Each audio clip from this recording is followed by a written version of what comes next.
Drew Thomas Hendricks here. I'm the host of the Legends Behind the Craft podcast. On this show, I talk with leaders in the wine and craft beverage industry. Today's episode, sponsored by Barrels Ahead. Barrels Ahead, we help the wine and craft industry scale their business through authentic content.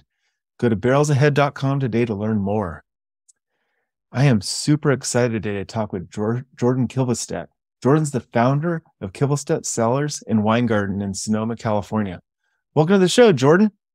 Hey, it's great to be here. Thanks for having me. Oh, thank you so much for being on. So, Jordan, tell me a little bit about yourself and Kivelstadt before we dive into the issues. Yeah, it's a long and complicated story, but the short version is I got in the wine industry in 2006, started making wines for a variety of people, copain, Danum, did the classic winemaker thing and traveled around. But while I was down in Argentina making wine, I had this idea to put wine in kegs instead of bottles. So in 2009, I came back, started a company called Free Flow Wines that led the US Wine on Tap movement, grew that from my garage to 130 people, sold it a few years ago, and now focused on my own winery, which actually started before Free Flow, but really focused on building another family-owned, scaled Sonoma Valley winery that has core values that align with me and my team and what I think is important. And then I do a bunch of consulting on the side. Sounds good. What are your core values, since you mentioned them? Well, for me, it's innovation. It is sustainability. That's something that I just think this industry needs to continue to drive towards, but in a really thoughtful and genuine way. And then to have fun. Like, I'm a big believer that the wine industry somewhere along the way lost the path of fun, and craft beer sort of picked it up and ran with it.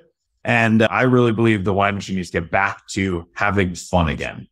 Absolutely. And that kind of ties into, there's a lot I kind of want to unpack on that. And your free flow wines, the first one with the wine in the keg, or the keg movement, that's something that I've been passionate about since the mid 90s. Back in the day, I wanted to have a store called Jugs, and just sort of sold the red and it sold the white. Yep. No, it was a lot of fun. And this idea that you could get great wine out of a keg or out of a tap, the craft beer movement really paved the way for that and allowed consumers to be comfortable paying $10, $12, $14 for something that comes from draft. Mm-hmm. Well, why not do that with wine? And when you explain both the quality and sustainability elements that drive that conversation, it resonates. And in today's world, with the pressure on labor for restaurants and hotels, it resonates even more than it did 10 years ago. So been really cool to see that continue to grow and scale. Oh, absolutely. And it also cuts right to the fun, because it takes away, you have all the pomp and circumstance in the bottle and the purchasing and everything behind what's in the bottle. But really, the fun starts when the wine gets in the glass. Agreed. The other funny thing about that is, it's one of my favorite things to watch in a restaurant. You go to a restaurant and you see someone at the table next to you, and the server walks up with a bottle of wine, and they do the whole presentation of the table, and they set the cork down on the table. And it's like this look of fear on the person's face. It's like, I have no idea what to do with this thing. And so as a result, it makes it intimidating. Whereas it should be fun and engaging and shareable. And I just think that for the average consumer, wine, both picking off of a wine list and wine presentation can be incredibly intimidating.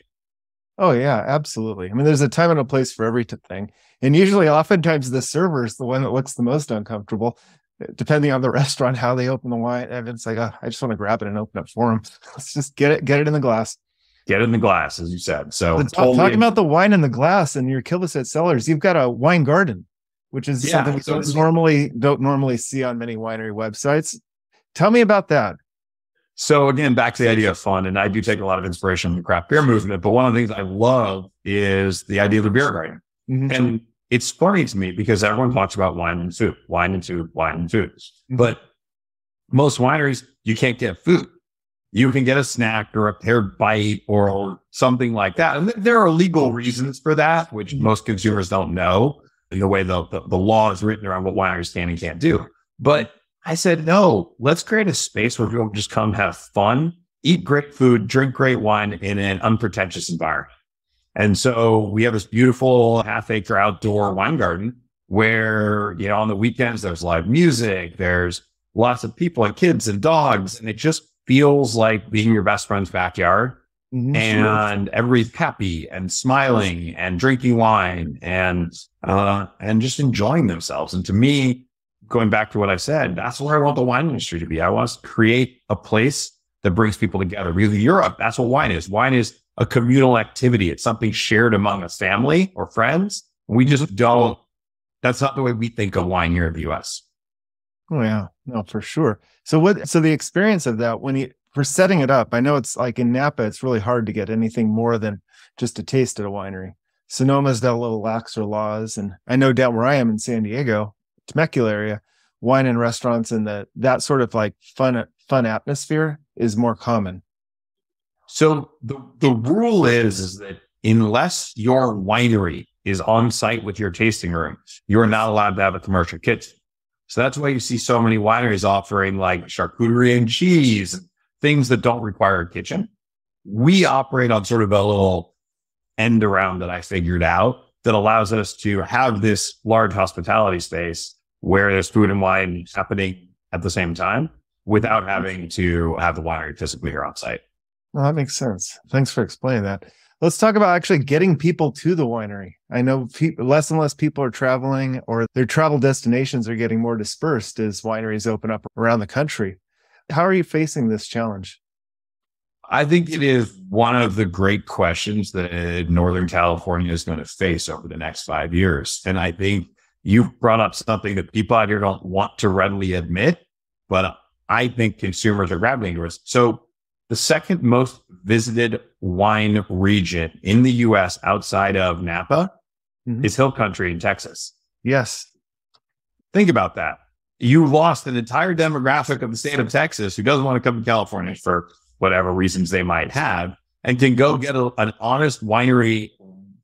Let me put the phrase that, not just winery, but wine country experience right in their backyard. And the same thing's happening in the Carolinas, in Virginia.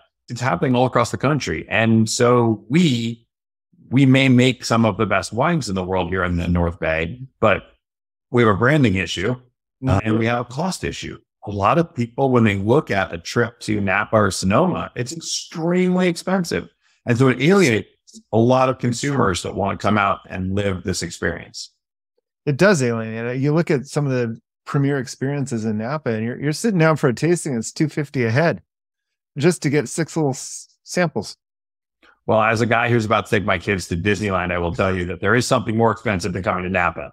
You know it is, and they just raised their prices another 10%, I saw. It is staggering what a few days at Disneyland for a family of 4 costs. But that's a separate conversation. Then it's the pay to play. You take the family there, but then you've got the fast passes and you've got the jump the line passes. So you really plan your entry there. Not to mention the overpriced food and the things your kids demand that you take home with you, and on and on and on and on. So you just go into it eyes wide open. Absolutely. But to answer your question about actually getting people here, I went to why they're not coming, not how we get them here. For us, the attraction has been we are very close to the Bay Area. So we are the southernmost end of Sonoma Valley, which makes us 40 minutes from the Golden Gate Bridge. Okay. That's definitely helpful because people can make quick trips to come visit. We have food, which has been a huge differentiator for us. People can come here and taste, they can eat, they can do both. They come with friends, with kids, with dogs. It's making it more egalitarian where this experience is for everybody. From if this is your first wine tasting ever and you just turned 21, or you're a master som and you want to cork dork with me. And we cater to everybody in between. Like there's no person, regardless of their wine knowledge or experience level, who's going to be uncomfortable in a place like this.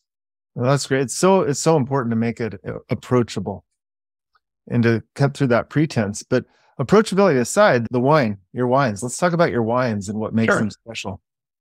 Well, this goes back to this concept of where I believe the place I want to play in the wine industry is, which is what are my defining characteristics, our core values earlier. But one just absolute bright red line for us is organic growing.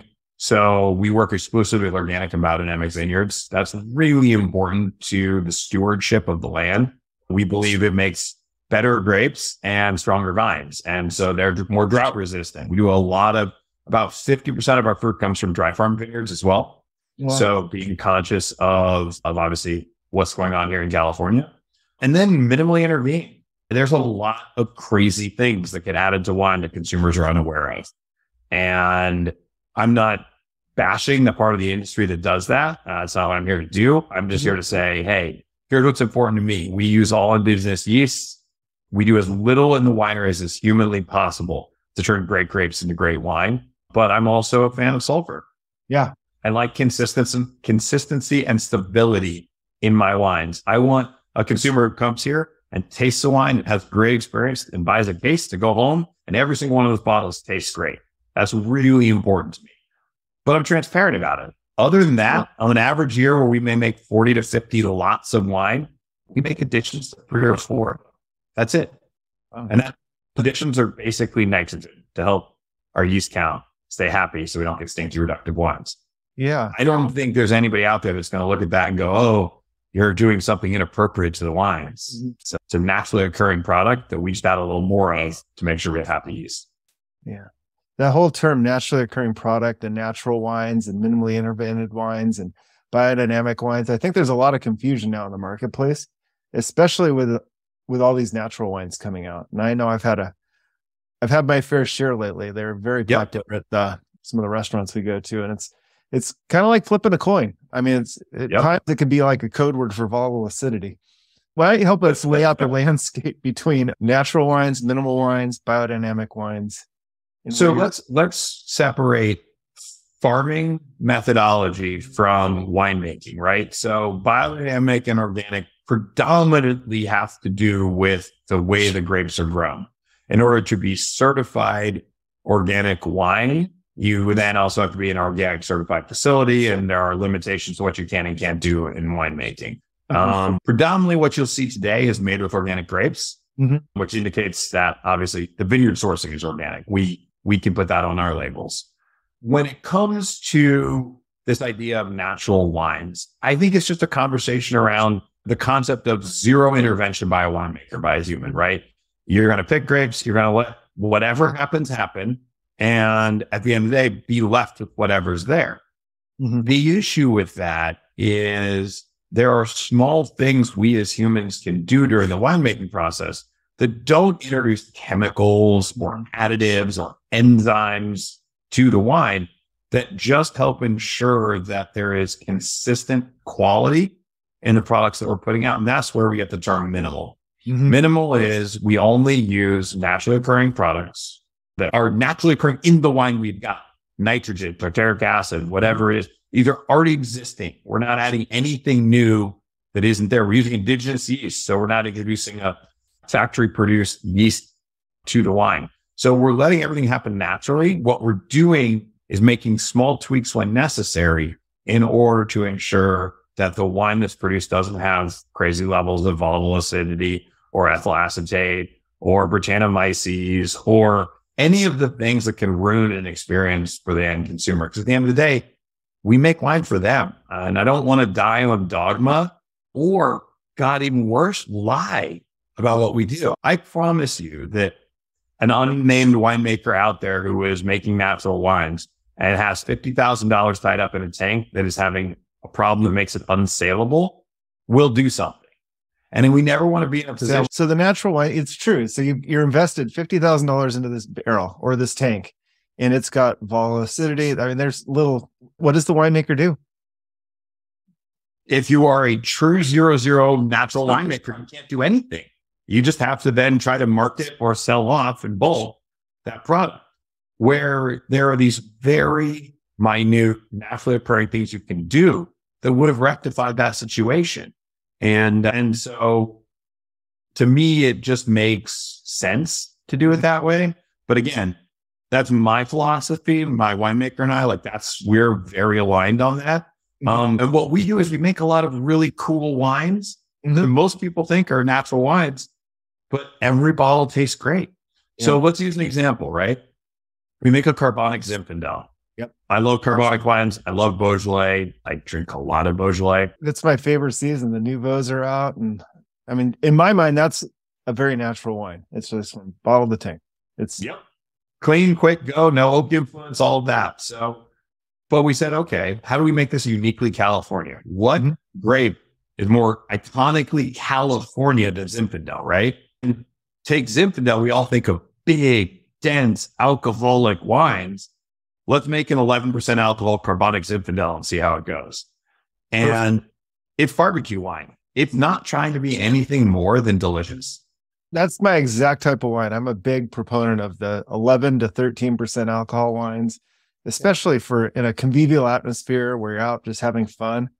You're not sitting on a serious dinner. I mean, that to me, that's the sweet point. And that's where all the wines used to be, like in the 90s. Correct.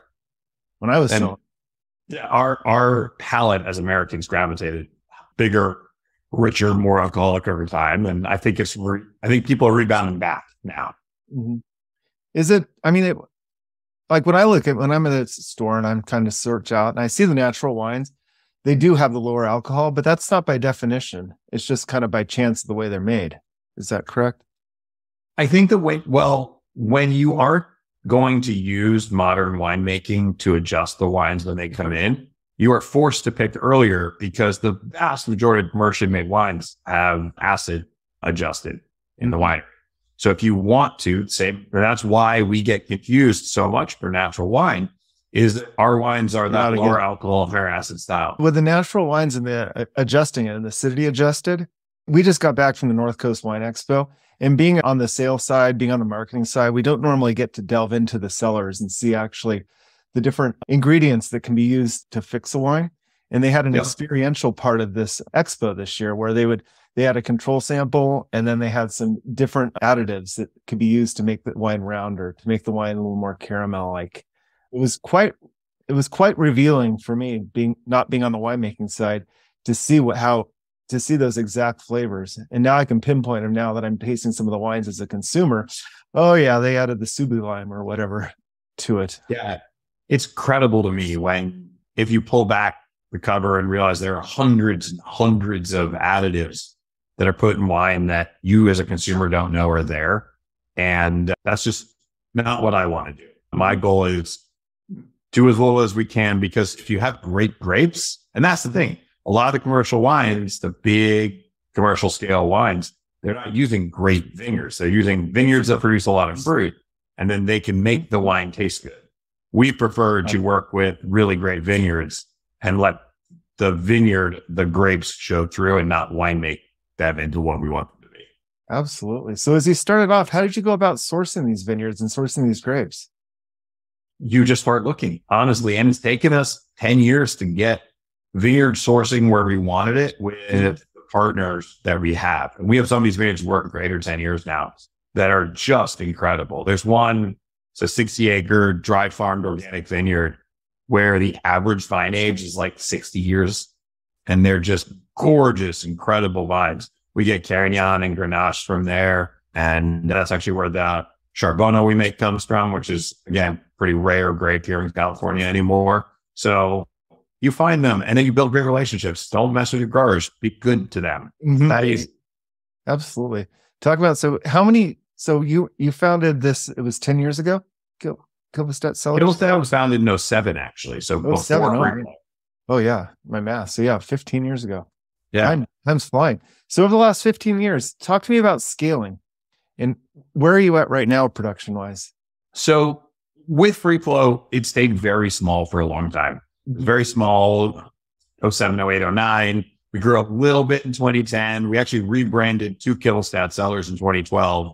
And then I sort of had one of those moments where I was like, okay, either I need to make this a commercially viable business or keep it as a hobby, but I'm sort of stuck in no man's land. Wow. And so in 2015, we opened our first tasting room up in Glen Ellen, so just north of the town of Sonoma, and just sort of dipped our toe in the direct consumer water and understanding what we wanted to be when we grew up.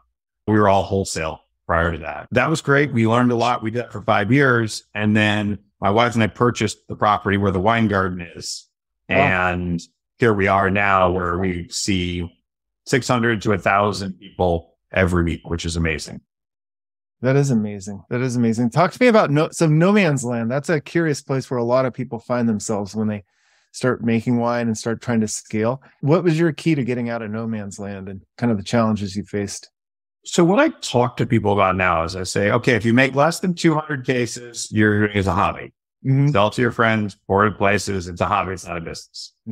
The awkward no man's land is sort of 200 to 1,000 or 1,500 cases where you don't really have enough wine to be commercially viable, but you also have too much wine for all your friends to buy. And that's a terrible place to be.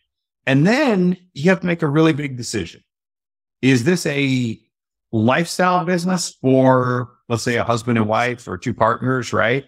Where they're both going to work in the business. They're going to do all the jobs and, make an okay living. And that's all they want to do. Or you're going to try to actually build a scaled up wine business. Because then you have to hire a bunch of people and open a tasting room that is large and sees a lot of people and build out a wholesale business. And so it really becomes that critical decision point of how big you want to be when you grow up. And, I have lots of friends that run nice 1,500 to 3,000 case wineries where they're 100% direct and they do it with their partners and they have a great life and they love it. I made the decision that it was really important to me that this be multi-generational, that my kids could be in the business that they wanted to be. But if they didn't want to be, they could hire someone to have enough money and a big enough business to actually be able to hire professional management or follow that all the way through. If my kids want absolutely nothing to do with this business, there's actually something of value here that someone else would acquire. And that's just me speaking from my experience of running other businesses. Just, that's what I wanted. And so we make about 8,000 cases a year now. We're trying to get to 20,000 in the next 3 years. We're building out our wholesale nationally with some new partnerships. We are obviously the WineGarten. You're not sitting here with me. Unfortunately, has really helped our direct consumer business and the amount of traffic we're doing that way. So, for me, this is all about that vision. I want to bring what we're doing to more people. And to do that requires investment. Yeah, for sure. Talking about investment, I want to talk about how you plan to grow from 8 to 20,000, but current landscape, what percentage are you direct to consumer right now versus 3-tier wholesale? We're about 35% direct and 65% wholesale. Okay. And is the goal to expand both equally, or do you like that ratio? I think we want to land around 75% wholesale, 25% direct. It's hard to get huge direct consumer going unless you are either very focused on scores in that top 1% of wine consumers and you hit it right, or you have a pretty winery on a hill and it's what everybody wants. And, we're not either of those. I unfortunately don't have an extra 10 or 20 million lying around to go buy a pretty winery on a hill. But I also believe everyone says, oh, direct consumer. I'm like, I like wholesale. I think it's super important for a couple of reasons. One, I think diversification of your business is really important. I think sampling is hugely important. If you're a small brand, how are people going to find you? So the way they find you is you get out in wholesale and they have a bottle, they love a bottle, they find you on the web or on Instagram, they come out to visit, whatever it is. Now they're symbiotic. And so to me, a really healthy wine business has a solid direct consumer business and a solid wholesale business. That's very sound. What advice would you give a winery that is primarily direct consumer that wants to expand into wholesale? Don't tiptoe into it. So if you're going to commit to wholesale, commit to it. First, really understand your COGS, like understand what it costs you to make a bottle of wine and understand how wine flows through that channel. So you make sure that you can afford it. You can't sell into wholesale and making 10 points of gross margin. It doesn't work. You need to be clearing 40 points wholesale, or in that case, FOB. And if you can't do that, don't go in that market. So that's sort of lesson number one is basic economics. And then number two is, as I said, don't think of it as sort of the place to slough off extra wine. What it needs to be is a concerted strategy. So we differentiate. We offer some wines in all channels, But we have core wines in wholesale, and then we have some differentiated wines in our direct consumer. That's common among most wineries. In addition to that, we have a dedicated team building wholesale with us. That's we ended up hiring a third party because we thought that was a better use of our dollars and time than hiring our own salespeople. They do a great job. We actually just launched with them 45 days ago because we really get behind our wholesale business. And they were super excited. We were super excited. And that's, we asked how we get from, 4,000 cases wholesale a year to 15. It's going to be good partnerships and thoughtful relationships and growing into some regional chains and just, I think that's the key that a lot of people forget when in wholesale, they think they can just slough off their wines or give it to the distributor or give it to the broker and it's off their hands. They're going to go sell it. But I think they forget that there's a full sales cycle of selling to wholesale, just like you sell to the consumers, keeping the CRM, keeping the database up, knowing who's out there and actually courting them. It takes effort to sell to it. I'm curious, who did you go with for your wholesale side to help? A company called Spotlight Brands. Spotlight Brands. Yeah, they're great. So it's a 4-person team. They're based out here on the West Coast, but they've got a person on the East Coast as well.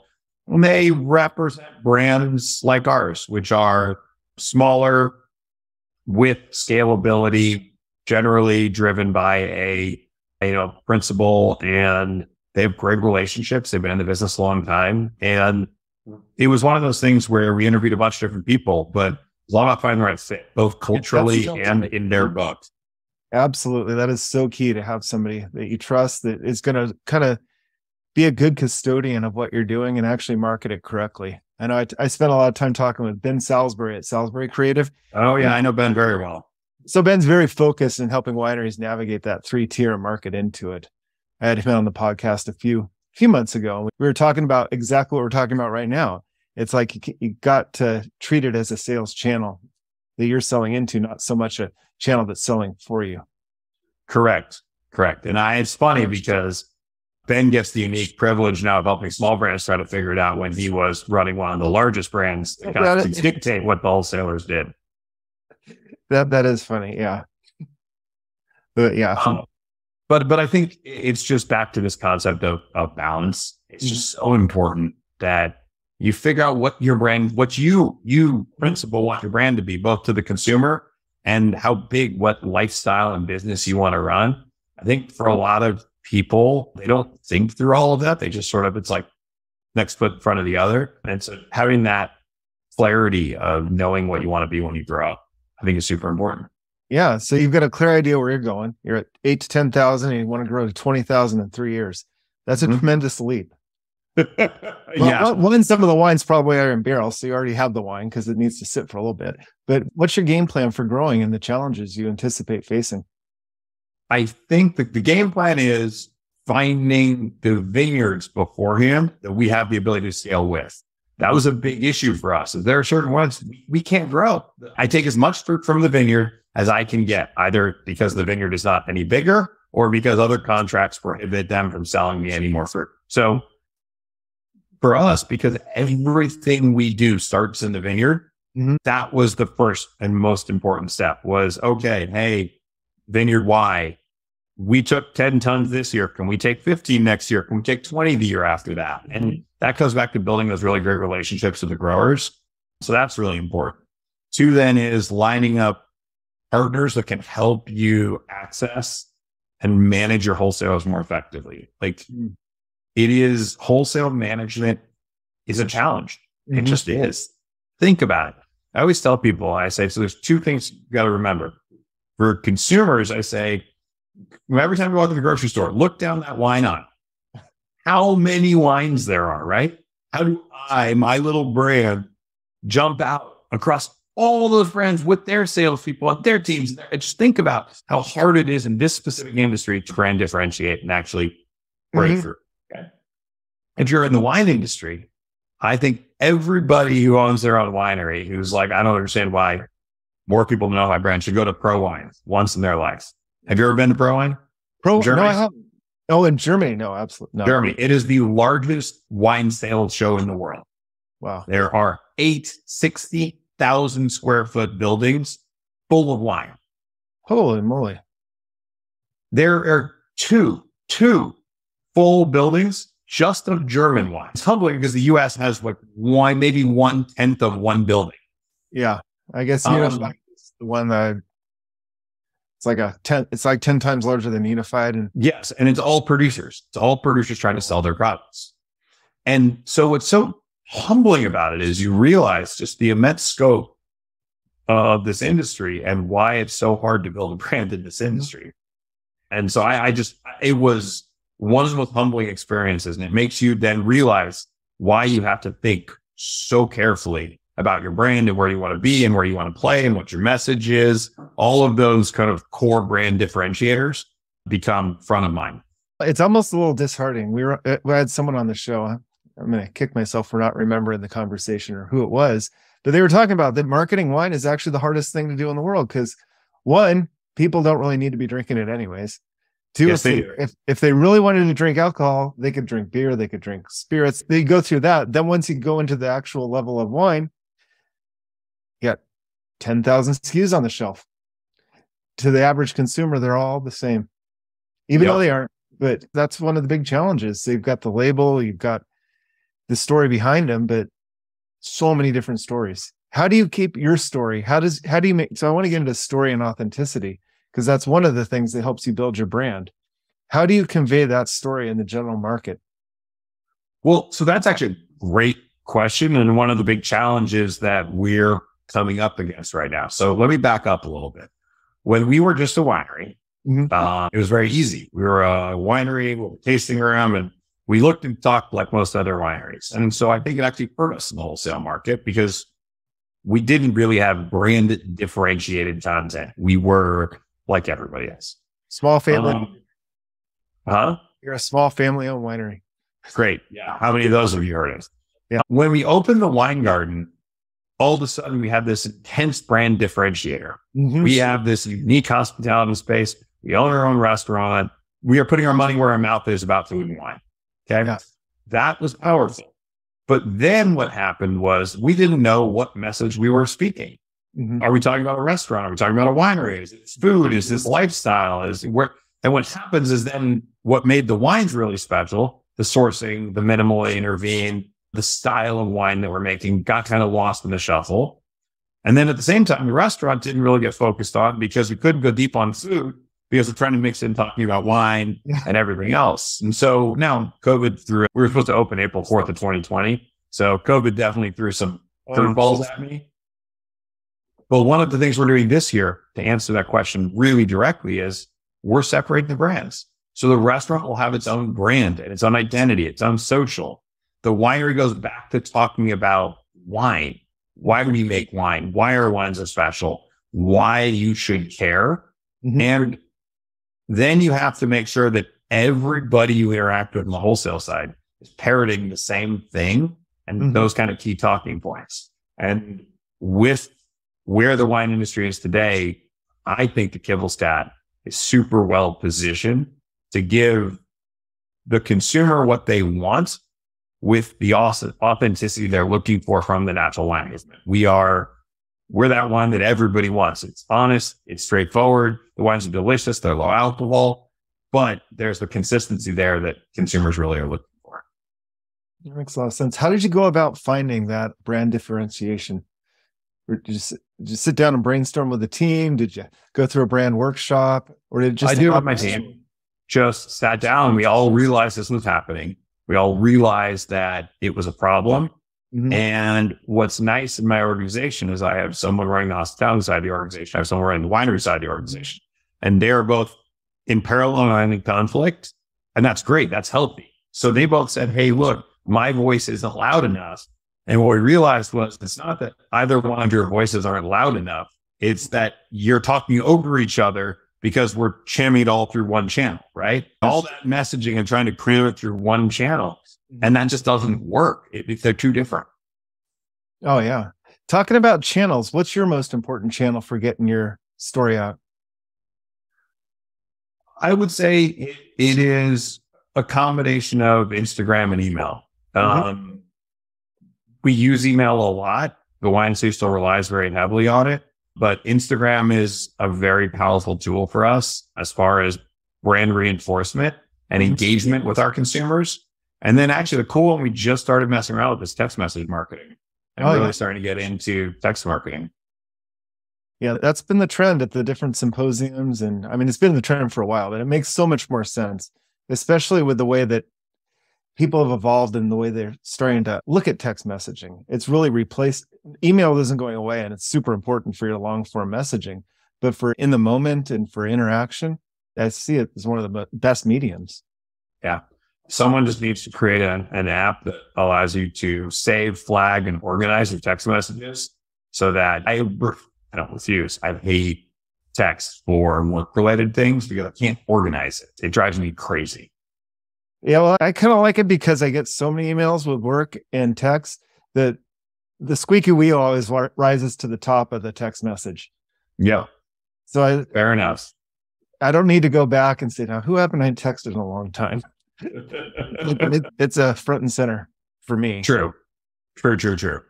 So yeah, I mean, it's been fun for us to explore those different avenues and outlets. The other one that I shouldn't discount is when you run a physical hospitality venue, the power of Google and not just SEO, but Google ads. And the new performance ads that they've got now give you a tremendous amount of control and targeting over who you want to see you at Summit. So, I mean, I'd say that the number of people that walk in the door and say, "Oh, how'd you hear about it?" So on Google.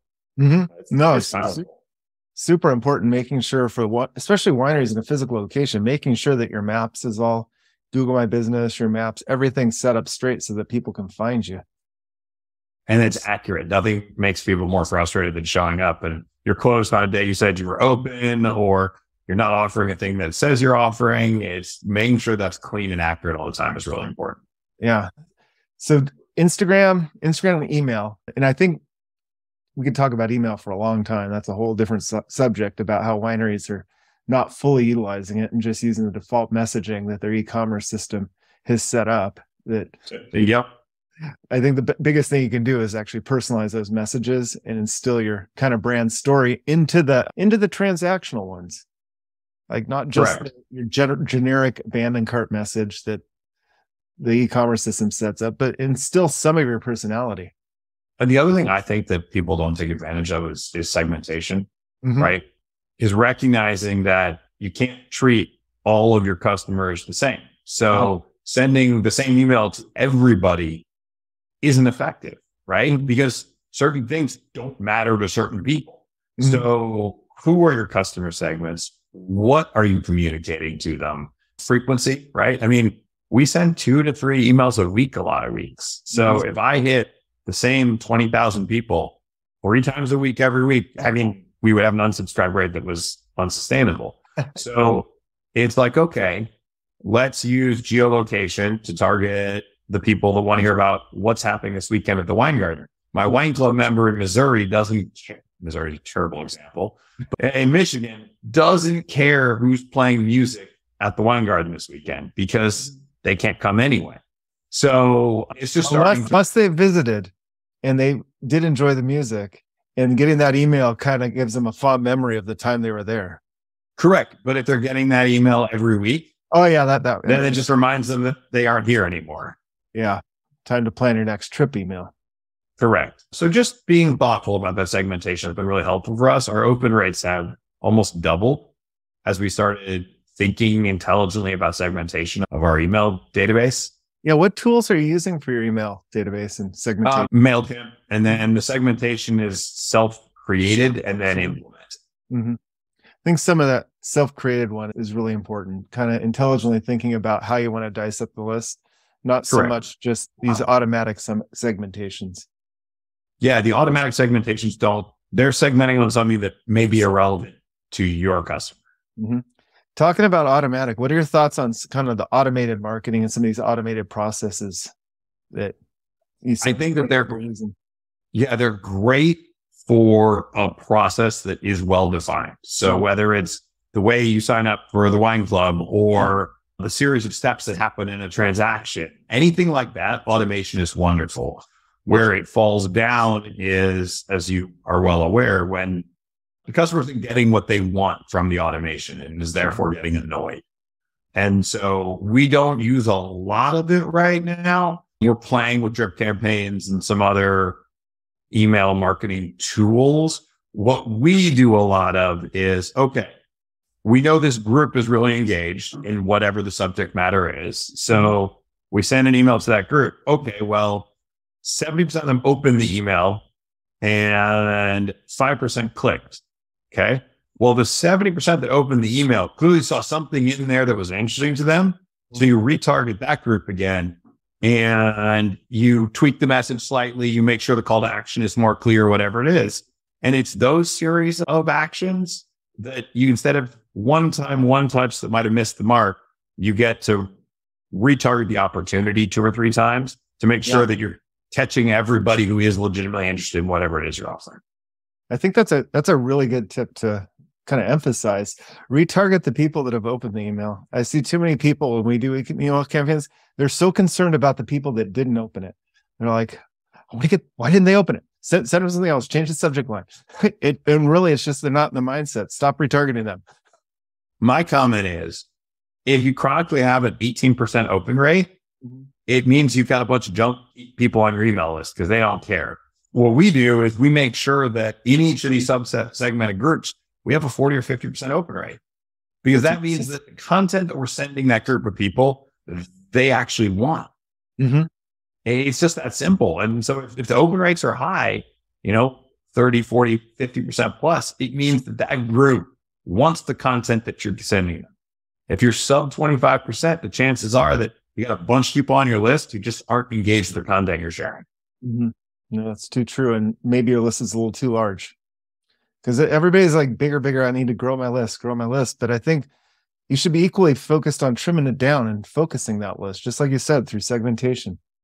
Correct. Because at the end of the day, sending an email to 100,000 people that nobody looks at or reads is no different than sending it to 1,000 people that nobody looks at or reads. So it feels good to say that you got to send it out to that many people. Yeah, I guess. I want them to do something. I want them to care, to engage. So yeah. Absolutely. Email size, we're kind of wrapping down. I want to chip back to your wines. Tell me about, we talked about we went down a rabbit hole. The Zinfandel and your Cabanic. Tell me about some of the other ones you're most excited about right now. We did one of the first wine cider co-ferments. We call it Grave Blanc. It's a Gravenstein apple cider and this year Chardonnay. Huh? That would be right up my alley. That's so good. It's insane. So we made 350 cases in 21 for 22, sold out in like a month. We're making 1,200 cases this year with some big aspirations and hopes for that wine. It is so good. It's 9% alcohol. It's just delicious. The cider on the nose and the wine on the mouth. It's like this really cool combination. It's not a sparkling. It's just delicious. So that one's really cool. I'm loving that. I think our Sauvignon Blanc is otherworldly. I'm a huge Sancerre fan, but again, amazing vineyard. We have a real defined style the way we do it, but I can't grow it. I make 800 to 1,000 cases a year, and that's all we can make. And we're not willing to sacrifice the quality and the style to keep growing. Other cool ones, I'm like looking at my wall of wine goodness. We do a skin fermented white called Wayward Son that I really love. It has historically been Marsanne and Roussanne, which has been really cool, but we sort of have the opportunity to rethink it. We're always constantly challenging ourselves to rethink. And when Sam and I think about, my winemaker, I apologize, when we think about the great skin fermented wines we like to drink, a lot of them are from Friuli and a Pinot Grigio. So we decided to go for a skin fermented Pinot Grigio this year for the first time ever. That wine I've been making for 12 years from either Marsanne, Roussanne, or some combination thereof. So it was a big step for Sam to push me to switch it to Pinot Grigio. And by the way, we are aggressively taking back the O. There's no Pinot Gris. We are Pinot Grigio all the way. And one is spectacular. It is so good. So that's been really fun too. Yeah. Are you doing more with these orange wines, with the skin fermented ones? So I can assume how Marsanne Roussanne blend would differ from a Pinot Grigio blend. But where do you see that category going? This is round 2 of the growth of skin fermented wines. You know, if you remember, right around 2010, 11, 12, they got really popular. A lot of really weird, mousy, funky ones. Yeah. Rosé wasn't nearly as hot as it is now. So the strength of the rosé market allowed for a new skin fermented white market. Probably couldn't have been 10 years ago. I think there's still a lot of not good skin fermented wines out there. We think of ours as an entry point into the category. We do 9 days on the skin, so it's not 30 or 60 or 90. It's not mousy and weird and funky. It is a delicious white wine with tannin. It's balanced. It's got a nice light layer of tannin to it. It's got great color. It's again, fun, and it shows you what skin contact can do to really make a wine more interesting, more feed friendly than without, again, the wine taking over everything. Oh, absolutely. So Jordan, as we close down here, is there anything we haven't talked about that you'd like to bring up or discuss? I think we still have like 2 items left on our list. Talking content, but there's always another conversation another day. No, it's been really fun. And, I love, if it doesn't come through clearly, I'm pretty passionate about what we're doing and about this industry. I love the wine business, and I have the privilege of owning a winery, which is one of the great joys in life. And I have the privilege of working with incredible other people in this industry to do really unique and cool things. And I really enjoy at a fundamental level what we are as an industry, what we represent. And I'm excited that we're entering a phase now where the consumer cares about the story. They care about the authenticity. That's just really important to me as well. No, absolutely. And that's that story and authenticity that we try to do through the podcast. And just hearing it verbally it's so powerful. And your passion definitely comes out. I'm excited. I got to try this apple white. We can get you a bottle, not until next year because we're sold out right now. But the wine's that's awesome. Where you want to be. Yeah.